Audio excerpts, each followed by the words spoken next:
On this week's episode of the Business Diaries of Phuong and Jay, we'll be talking about being too professional is killing your content.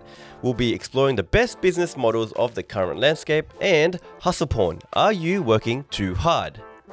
Let's get it, Jerome. Cue music.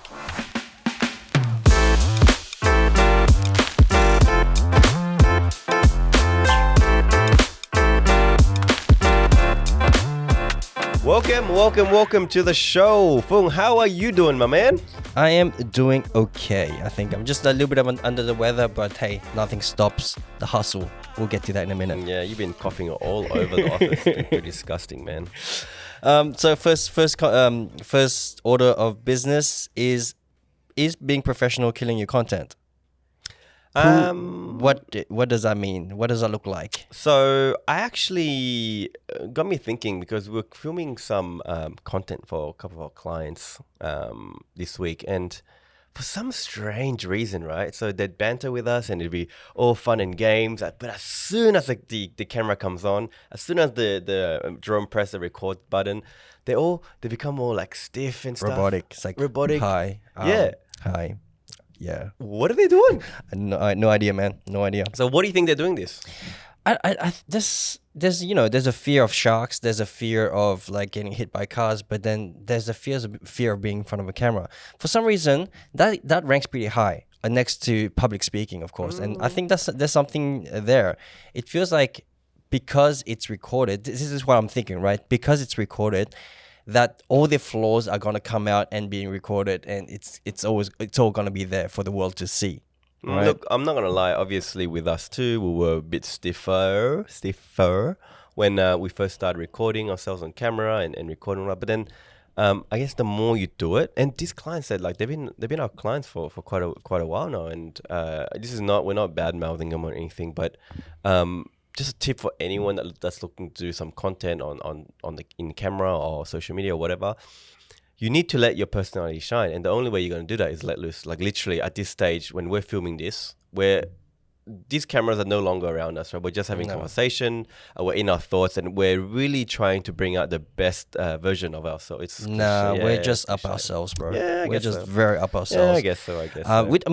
It doesn't matter. Like we have nothing to hide. Mm-hmm. In a sense, we have nothing to hide in our professional settings, right? I'm not going to divulge all my life darkest secret online, but the fact of the matter is I'm very confident of the things that I'm doing, and that's what I think people should portray when they're talking about their own businesses on camera.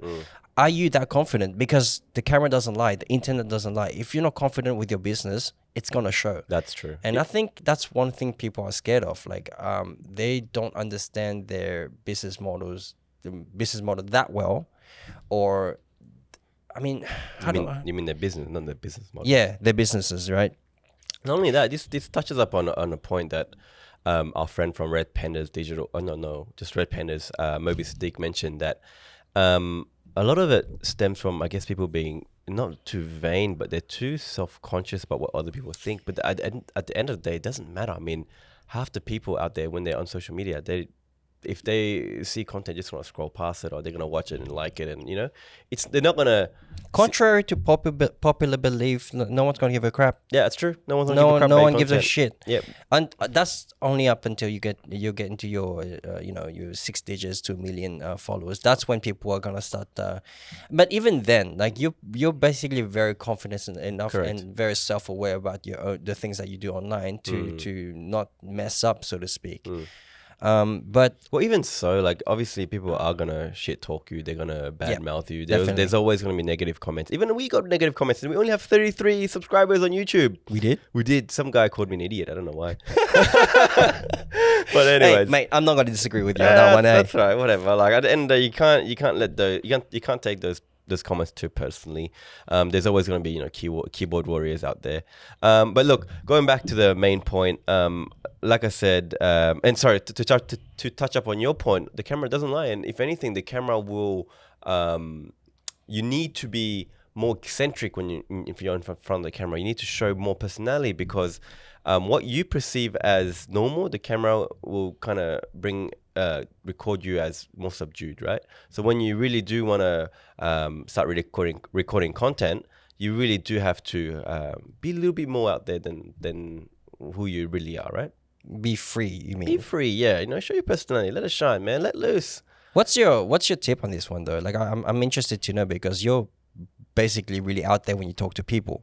Yeah. You're very confident when you talk to people. Yeah. And that kind of shows when you talk to the camera as well. What is your tip? Like obviously I'm the person that's more introverted, so I have to act a little bit more. So what do you Oh, what don't would get you me say? wrong. Don't get me wrong. I'm still acting a little bit. I'm still like, if my baseline is here, I'm still putting like 10, 25% on top just to make sure that in camera. Because I know, right? Maybe that's the thing. Maybe because we're doing this day in, day out and we're editing and we kind of know what level we need to be at and how it's going to look like on screen because we watch ourselves and all that.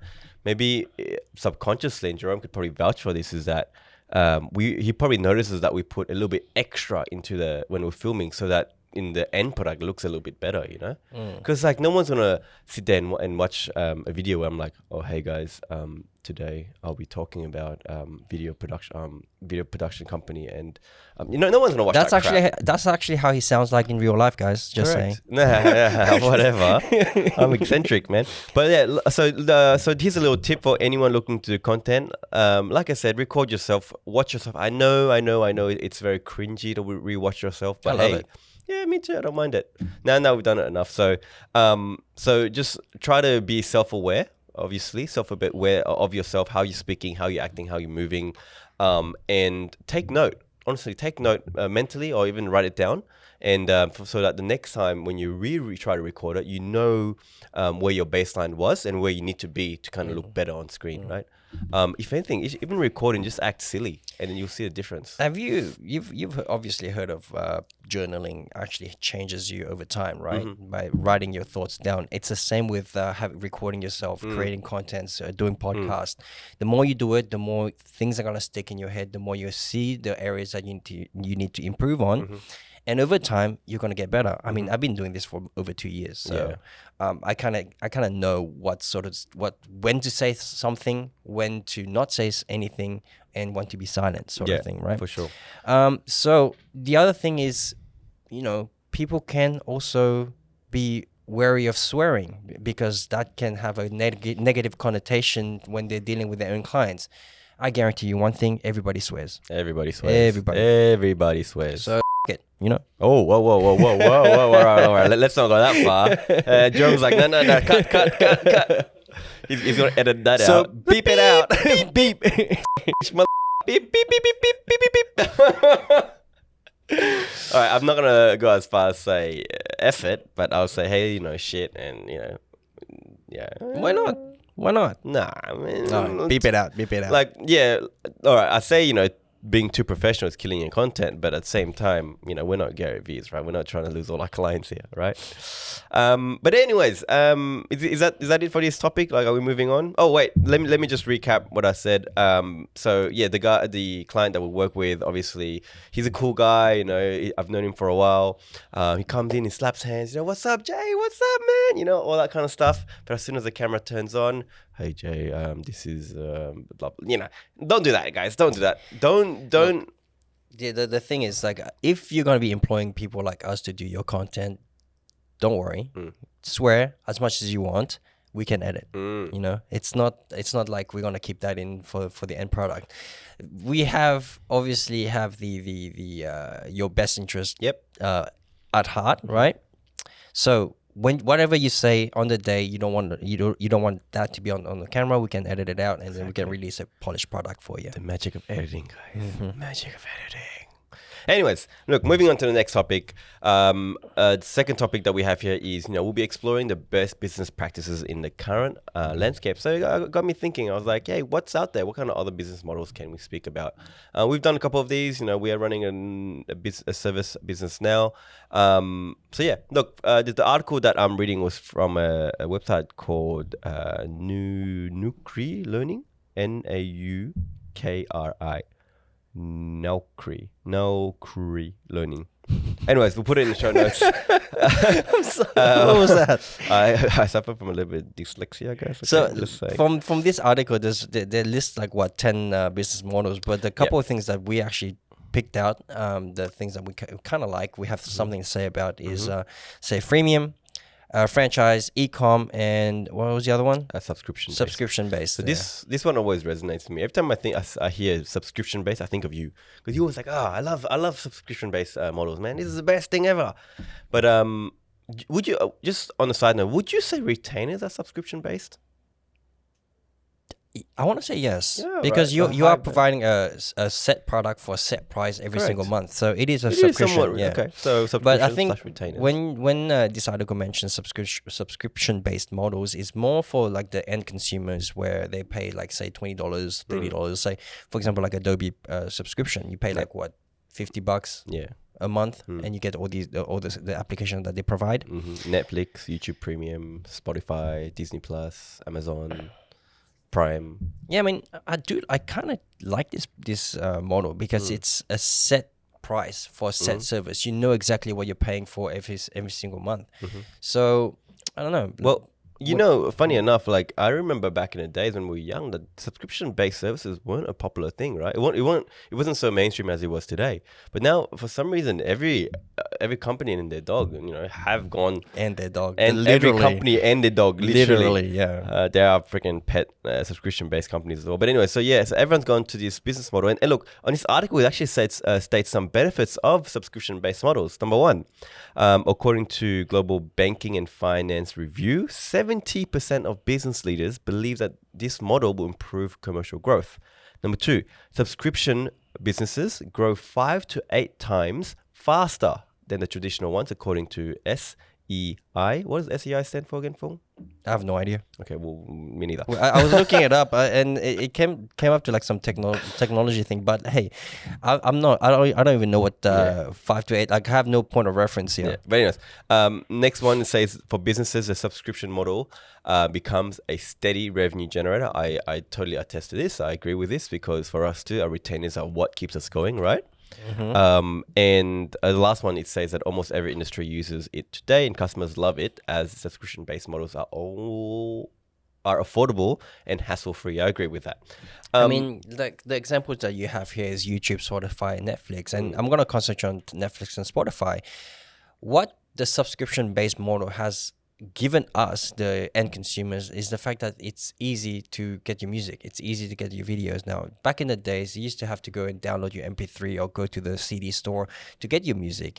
And that was very time consuming to get the music that you love. And then for Netflix, you used to go to Blockbusters to rent out a movie, and then you get charged if you return that late. So there is a sense of freedom. Blockbusters wasn't subscription based. It's not, but that's what I'm saying. Like it's a service place that you used to have to go to the movie stores to rent your movies, right? Yeah. And that has solved that issue of people having to go to the store physically to grab whatever you needed to get, whether it be your movies or your music. YouTube is the same thing as well. I guess you're talking on behalf of the end user. I'm thinking more so. I'm thinking I have my business owner kind of lens on, or a cap on. But that's the flip side of it. I was going to mention as well. It's just the fact that for business owners, that model has given us a steady stream of income, Correct. which allows us to do other services and other products and whatnot. I can see, and it's more predictable, obviously, because obviously any business that doesn't have a subscription-based model, it is feast on famine. It can be ups and downs. It's really hard to predict how much staff you need on, if you can have them on as full time or contractors. So I do see why the article states that 70% of business leaders agree to this, as well as businesses that use it grow 5 to 8 times faster. It does make sense for us as well. Like I said, I always try to I try to convince or advise our clients to go to retainer base, because also it allows us to properly partner with them, right? Because if they're paying us on a regular basis, on a monthly basis, I know exactly what I need to do to help them grow, to help do their content or whatever the case is, right? So I guess it's a win-win for both a consumer as well as a business. So yeah, look, totally agree with this subscription-based model. The only thing I have to say is the worst thing that I hate the most about subscription-based models is when free bloody platforms like YouTube go subscription-based, just get rid of ads. Like, God damn it. What do you hate about that? They got to make money somehow. They're making money on ads, and they're making money off us not seeing the ads. Like, yeah. Well, if they're not making money off ads, then then they are making money off us. So it's kind of trade-off here. I don't see anything wrong with that. Look, actually, Jerome, our lead producer, actually made a really good point when we were brainstorming about these topics, and he said that half the population has bloody ad block, and he's obviously exaggerating. He doesn't know numbers exactly, but he said that half the population has ad blockers, so half the time you don't even see those ads. So You know what's funny? You remember? actually, Jerome, you just made a point. I don't have to pay. I can just get ad blocker. Amazing, mate. Good job. That was Jerome Ramirez. Okay, guys. Did you mess up his name, bro? No, I am against that. I'm super against Of downloading, pirating, and all that stuff. Why Why? is the one that used to always do it when he was young? Not anymore, Oh, because you I wasn't- realized Okay. what people have to go through to make these videos and make the movies and make the music, right? These guys, yes, they were starving artists because of people like us who used to download everywhere. LimeWire. I'm sorry, Whoa. LimeWire. I'm so passionate about that. LimeWire. Not about LimeWire and all that stuff. I'm passionate about not using those because people need to make Correct. make some money to live, right? Yeah. And the ads support these creators. I think, look, part of me feels like the people who do what you're talking about, is pirating and all that, really depends on where they are in their life. If they're making good income, if they're just like students and all. I get it. Like at this stage, we're growing up. When almost in I'm almost in my 30s. You're actually in your 30s. Thanks. But like we got a steady flow of income. We got money. It's not like we don't have money, and we can pay for things, right? That's okay. Look, that's okay. I made it a point back in the day when I used to pirate. I was in high school. I wasn't making any money, but as soon as I was able, I used to buy the albums just because I wanted to support the people that created the art that I love. Yeah, I agree. And I do that with books too, actually. yes. I do that with audiobooks. Like if I like the book a lot and I want to support them, I usually just buy the book just to have it as a trophy kind of thing. I used to even buy like multiple books so I can give it out. Oh, there you go. Yeah, Oh. because it's just honestly to support the creator and also to share the ideas around, right? All right. But yes, don't pirate. If you see value, pay for it. Subscribe. Pay for it. It's well worth it. Yep. Subscribe to AM Visuals and also the Diaries of Phuong on Spotify and Amazon. Next business model is that they mentioned in this article is freemium. So if you guys- YouTube is a freemium. correct. Right. Yes, it is. So I think with all these different business models, they do kind of, some of them are one or the other, but some of them are one and the other. For example, YouTube is a subscription-based model as well as a freemium model. So you get both. Canva is a freemium model where you can use their services, but if you want to get extras, then you have to pay, right, to get extra benefits. So that's basically what a freemium model is. They provide you a free service, and if you want to unlock other features, then you just pay the full price. So, for example, softwares that we use is like, for example, Loomly. We use Loomly for our social media content management. We use Pipedrive now for our CRM systems. And That must be a new one. I just adopted recently. Yeah. But what you do is, obviously I get the free service, but it's very limited, right? You can only do it. I guess they let you try it out for free so that you can get somewhat accustomed to it, and then dependent on it is more like the word I want to use. Yeah. And then they make you pay. But yeah.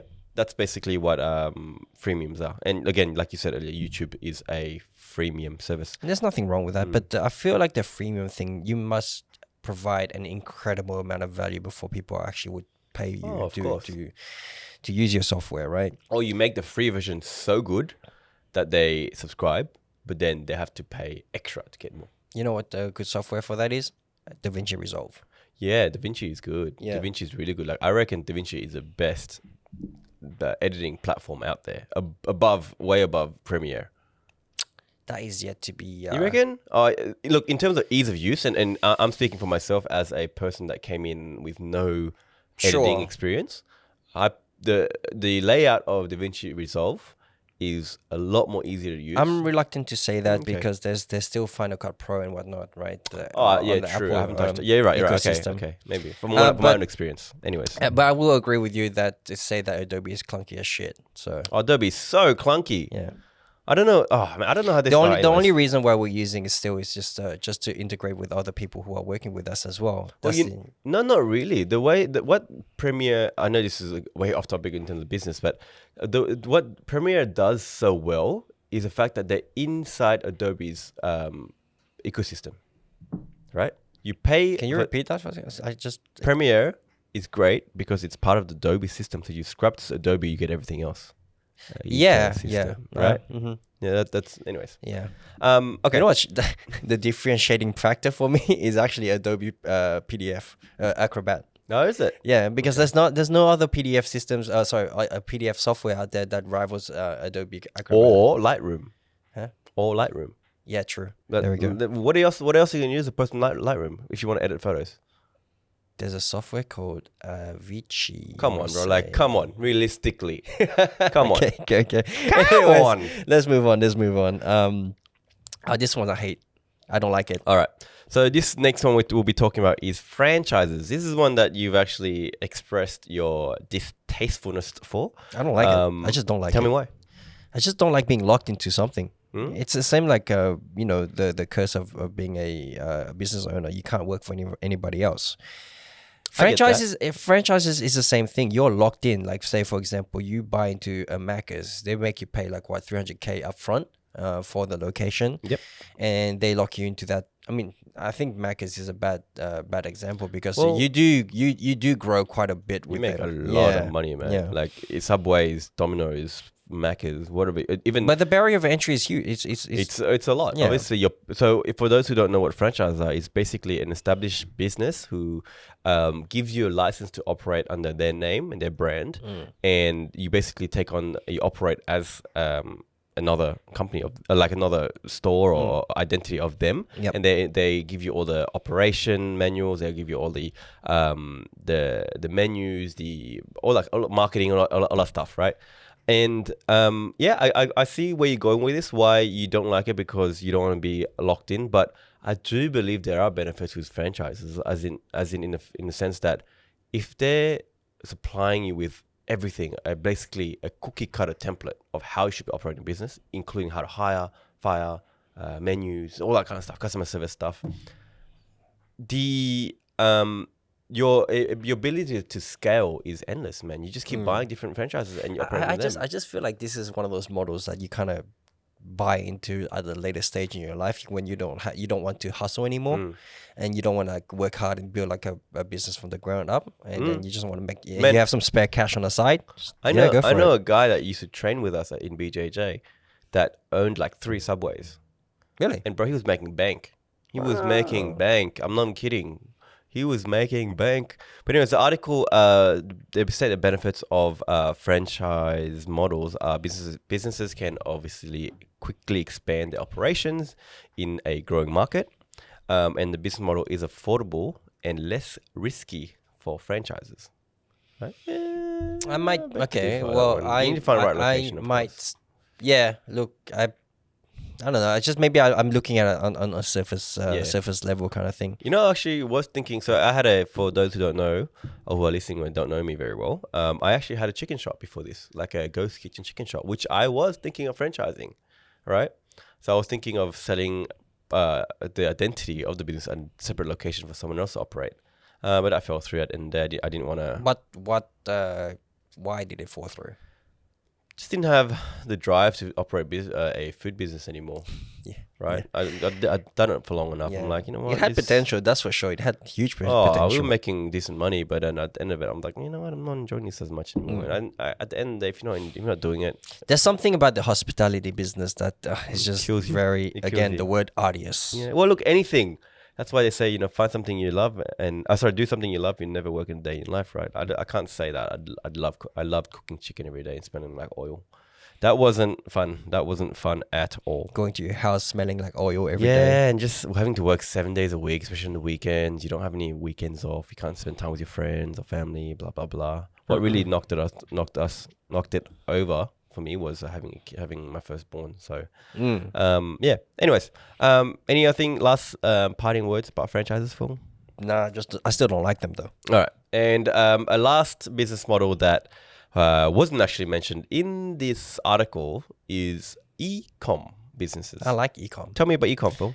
Ecom is amazing. It's leveraging the power of the internet to sell your products. It's basically having your own store on the internet, Correct. right? And not having a brick and mortar store. Yep. That's kind of a lie, though. The brick and mortar store, you still need a storage area when you do get that big, but you can then leverage the power of, like, say, Amazon or eBay and Correct. stuff So like that. Right? fulfillment centers, they call it. Yeah. Fulfillment centers.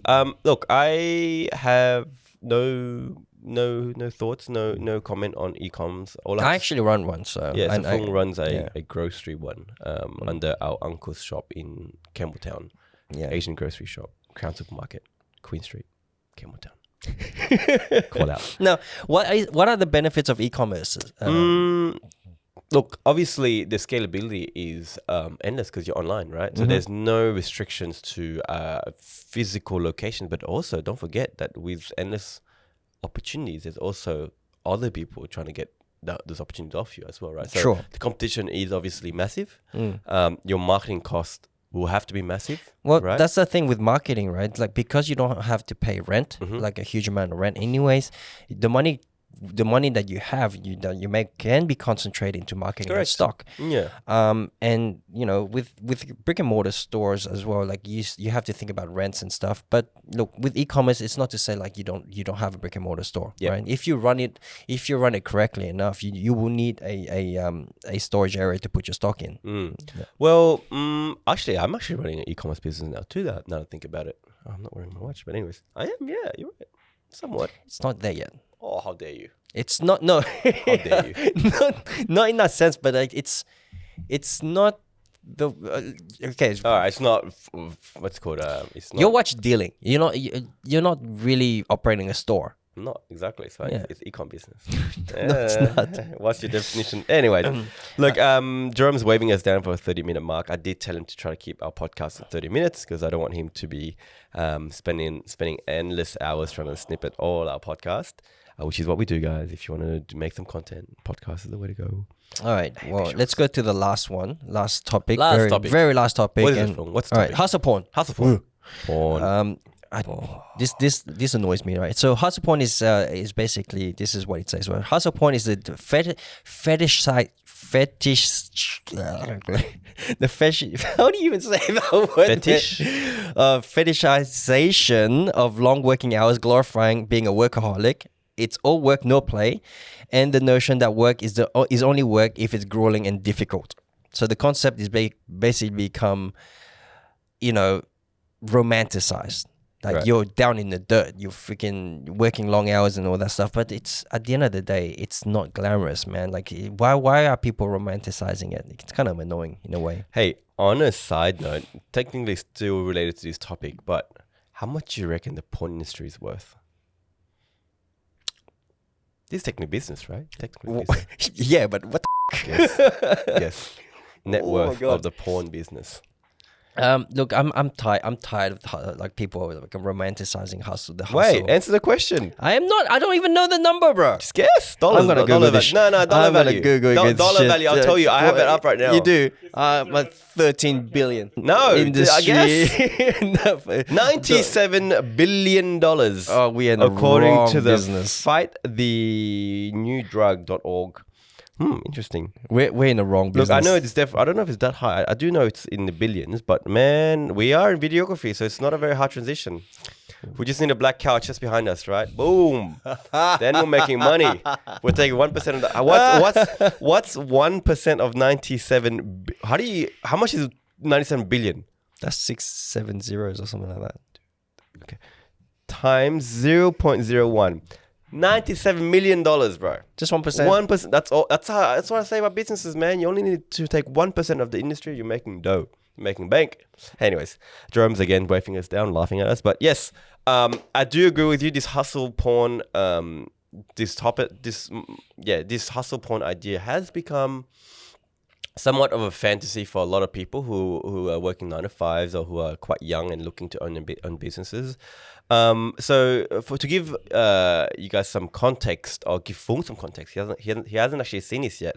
So I was scrolling on Facebook last night, right? And one of my acquaintances, his name is Phil, if you're watching this, credit to you, bud. He actually posted a post on Facebook, right? And I'll read it to you, right? He starts off with, Phil, you've got this. A little fist icon emoji. Sleep, you only need 6 hours.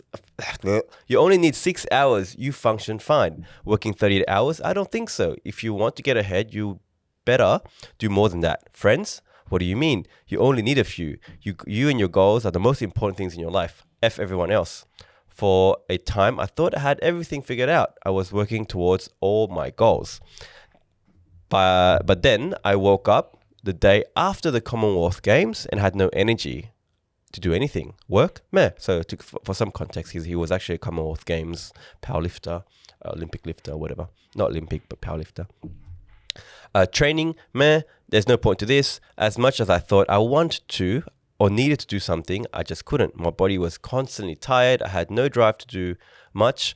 I spent most of my free time just laying in bed watching Netflix shows, and I didn't have the energy to do much else. And for a while, I thought this would pass, 2 to 3 weeks, and it will be done. Except it didn't end at 2 to 3 weeks. It took months before I started to feel remotely normal. And that's the cost of burnout. You actually don't know how long it will last. While you're in it, you might feel like it's worth it, but there's a trade-off, right? And this got me thinking. So it's pretty powerful, right? Like, this is, wow. It's like, doesn't resonate. Are you thinking? It does, because I do feel, I did feel a form of burnout not long ago, and like I agree with what he says about you just want to sit there and do nothing. Oh, and, me too. It's just there's definitely like a detrimental feeling to working too hard. Correct. So I the reason why this resonated with me too is I feel this a lot actually sometimes, quite often.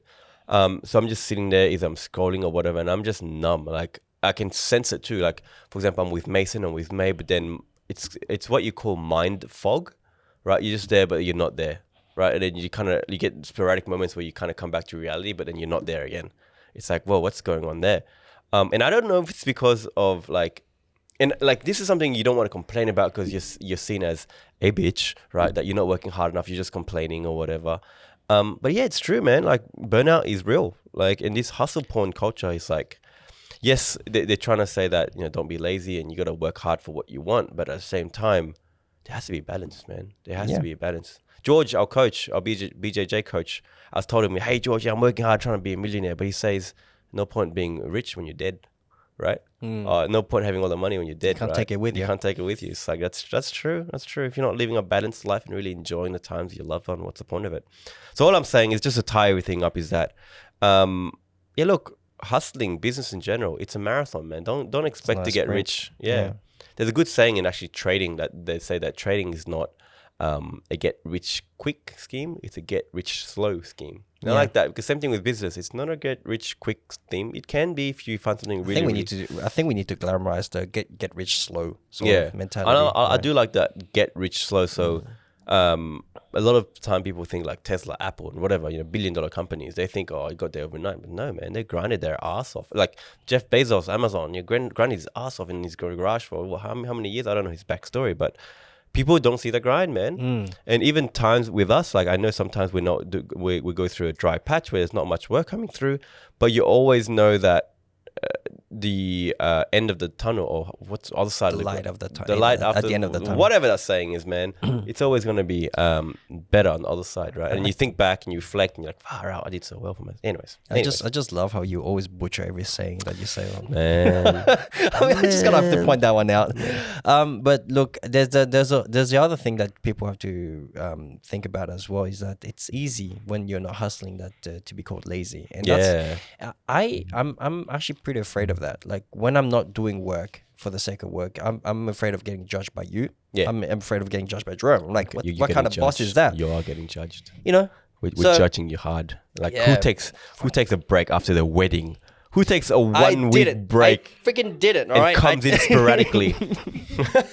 I don't know anymore. Well, man. it's another one that got me thinking too. It's like, I don't know if you know them, JK Films. They used to be quite popular back in the days on YouTube, and they like one of the owners, Bart Kwon. He was saying how they were making 200K a week or something like, just from media and social media, not social media, so from ads and all their other ventures.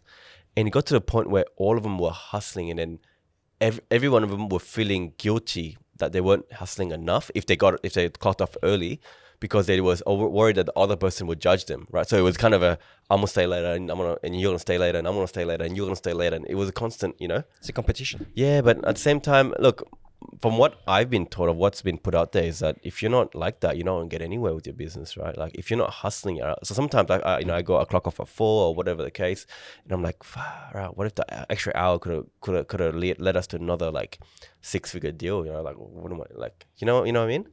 But at the same time, what do you value? Do you value your personal time? Do you value your business? Do you value money? Like, what do you value at the end of the day, right? That's right.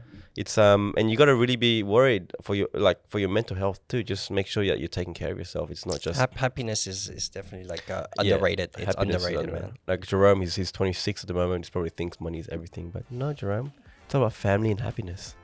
Money's just a byproduct, my friend. Anyways, look, guys. Let's wrap it So up. Yeah. this is the second episode of the Business Diaries of Phuong and Jay, but technically our 8th episode. So if you enjoyed this episode of the Business Diaries of Phuong and Jay and found some value in it, please do leave a comment in the section below, or on our socials, TikTok, Instagram, Facebook, YouTube Shorts, or YouTube in general.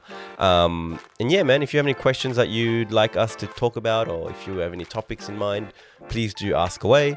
And yeah, that's it for the Business Diaries of Phuong and Jay. Cue music.